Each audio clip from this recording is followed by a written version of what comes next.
Bom dia, estudantes. Vamos dar continuidade ao estudo da pré-história humana, estudando sobre o espaço e a ocupação do território. Como nós estudamos, o início da pré-história ele é marcado pelo período paleolítico, em que o homem ainda estava se adaptando ao meio ambiente e ele se deslocava, ele migrava, viajava por todo o território, tendo um modo nômade de vida.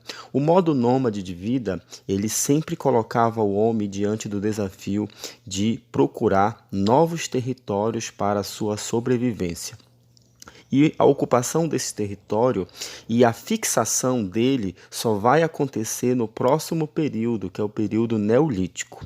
Mas o que nós sabemos sobre o modo nômade? Os povos nômades, eles geralmente transitavam por grandes regiões e à procura de alimento, à procura de locais e condições que fossem necessárias para que eles resistissem e sobrevivessem àquele modo de vida, a todo o ambiente que era inóspito, era adverso daquela época, daquele período. Então eles procuravam sempre locais que haviam recursos abundantes para a alimentação, para a caça e para a sobrevivência deles, inclusive na fabricação dos primeiros ferramentas que eles utilizavam.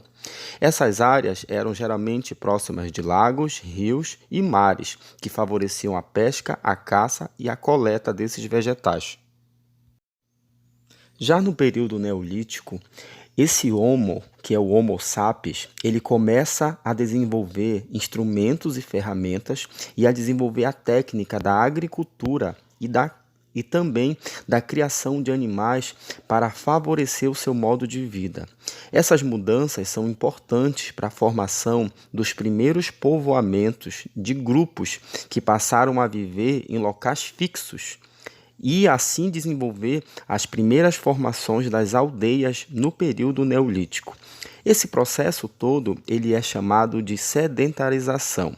A sedentarização é o processo em que o homem que vivia naquele modo de vida nômade, de imigração, de viajante, ele passa a fixar-se num território único e a tentar ocupar esse território, transformando o próprio território e também modificando o seu modo de vida, já desenvolvendo técnicas e ações de ocupação desse território, principalmente técnicas da agricultura, que é a produção do seu próprio alimento, já mudando de coletores do período, paleolítico, e também da criação de animais. Ele passa a criar animais, diferente do Homo que vivia lá no período paleolítico, que desenvolvia mais a caça. Então, esse período de mudanças, de fixação do homem pré-histórico no seu território, ele é chamado já de sedentarização. E ele ocorre já no final do período neolítico, que com as formações das primeiras aldeias, que darão início no novo período da história, que é chamado de Antiguidade, a formação das cidades. Tudo bem? Então, com a sedentarização e a formação das aldeias, esse homem, o Homo sapiens, ele passou a desenvolver melhor o seu modo de vida fixo em uma aldeia e também a desenvolver ferramentas e instrumentos de trabalho. Isso aconteceu já no final do período neolítico, que é um ciclo importante dessas transformações que esse homem passa a produzir convivendo em um local fixo. E esse momento ele é marcado principalmente com a transformação de ferramentas e de materiais que esse homem passou a utilizar. Ele começou a transformar os vários tipos de materiais, que são os metais de cobre, estânio e bronze, que ele passou a produzir várias ferramentas que ele utilizou já nesse período. Esse processo de transformação desses metais, ele é conhecido como fusão. A fusão, ela é a transformação de um material sólido que ele passa a sofrer uma ação para se transformar na fase líquida. Então, isso fez com que esses homens, nesse período, no final do período neolítico, transformassem novos materiais e ferramentas que seriam mais úteis. Esse período é conhecido como a Era dos Metais, que o homem passa a conseguir dominar a técnica de transformações desses metais. Isso é muito importante para as transformações que viriam com essa forma de ocupação da sedentarização no modo fixo, para que ele desenvolvesse várias atividades que seriam desenvolvidas como atividades econômicas quando surgissem as cidades do período da antiguidade. E a pré-história do Brasil, como nós podemos contar e mostrar os seus registros? Há registros de cerca de 6.500 anos atrás que homens pré-históricos viveram no litoral do Brasil, nessa região que vai desde o Pará, passando pelo Nordeste até o sul do Brasil. Esses povos, eles ocuparam essa área litorânea que é banhado pelo Oceano Atlântico. Há registros de que foram encontrados restos, vestígios, que são formados por restos de conchas, moluscos, ossos humanos e outros animais fossilizados que formam grandes montes que são chamados de sambaquis. Esses montes, eles vêm da palavra sambaqui, que é de origem tupi e significa amontoado de conchas. Esses montes, os sambaquis, ou também como são conhecidos os homens da pré-história que viveram e deixaram esses registros, eles formam, um aglomerado de objetos, de materiais que mostram o modo de vida e de ocupação desse território do litoral brasileiro. Estudiosos dizem que o sambaqui eles eram utilizados com a finalidade de organização de restos funerários, a demarcação do território ou até mesmo o depósito de alimentos. Os sambaquis são os principais registros da pré-história do homem que viveu no litoral brasileiro e ocupou todo o nosso território.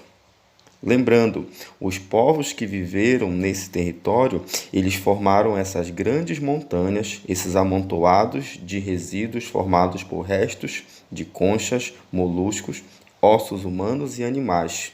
Não se tem uma identificação precisa de como seriam esses povos, apenas do seu modo de vida, que eles ocuparam toda a faixa do litoral, construindo esses grandes amontoados de objetos e restos de fósseis que foram a sua marca, o seu registro, que nós hoje utilizamos para estudar.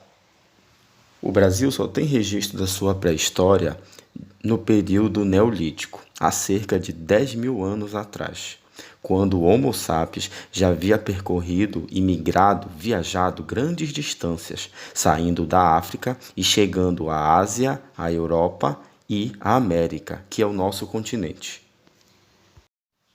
Como nós já estudamos, a sedentarização do homem pré-histórico, do Homo sapiens, ela ocorreu no final do período neolítico. E isso foi importante para a fixação. A sedentarização é a própria fixação, é o homem permanecer num único local, num único território. E a sedentarização, ela ocorreu também com os pastores, com a criação de animais. Alguns grupos de pastores, eles também se tornaram sedentários. Eles fixaram o seu modo de vida num único território. E isso foi importante para a mudança do modo de vida, tanto na criação de animais, como na agricultura, com a produção de alimentos. Um exemplo disso são os vestígios encontrados num sítio arqueológico da África, no território que é hoje o país da Argélia, no sítio de Tarsila Narge. Essa pintura mostra uma pintura rupestre da data de cerca de 7.000 anos atrás, representando a atividade de pastores sedentários na região de Argélia, no sítio arqueológico de Tarsila Narge. Nós podemos compreender que com a sedentarização, os pastores buscavam as melhores condições para criar o seu pastoreio, os seus animais. E isso foi importante para a mudança do modo de vida daquela época, em que, na Idade Antiga, seriam formadas as primeiras cidades. e influenciando todo o modo de vida, agora já com território fixo. Você gostou de estudar sobre a pré-história humana? Você entendeu o que é o nomadismo e o que é o sedentarismo e as principais mudanças que eles trouxeram para a evolução na pré-história e o surgimento da Idade Antiga? Você entendeu sobre os primeiros registros dos povos sambaquis no Brasil e a sua importância para o nosso estudo da pré-história brasileira? Você entendeu que os sambaquis ocuparam toda a faixa do litoral brasileiro? Esses são os nossos registros da história humana e da pré-história brasileira. Boa aula para você!